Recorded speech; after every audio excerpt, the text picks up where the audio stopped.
خاتمہ اجرائے قواعد۔ نمبر 1، اگر نون ساکن و تنوین کے بعد اگلے کلمہ میں حروف یرملون یا غا میم لام واو نون میں سے کوئی حرف ہو تو لام اور را میں بلا غنہ، باقی 4 حروف میں غنہ کے ساتھ ادغام ہوگا۔ بچوں کو یوں سمجھائے کہ تشدید سے پہلے جزم والے حرف کو اکثر نہیں پڑھتے، جیسے من ربک۔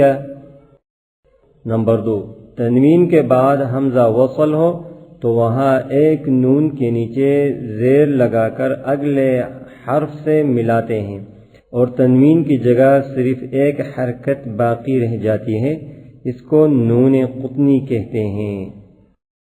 تنبیہ: زبر کی تنوین میں جو الف لکھا جاتا ہے وہ پڑھا نہیں جاتا۔ نمبر 3، نون ساکن یا تنوین کے بعد با آ جائے تو یہ دونوں میم بن جاتے ہیں اور ان پر غنہ بھی ہوتا ہے۔ نمبر 4، میم ساکن کے بعد با یا میم آ جائے تو میم ساکن میں غنہ ہوگا۔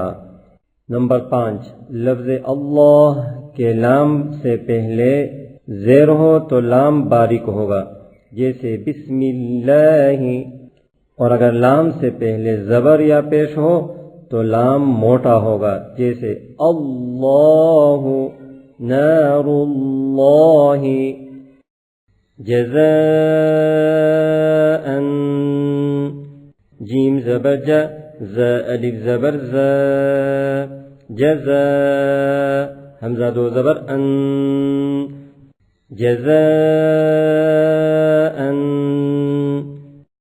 الملائکۃ،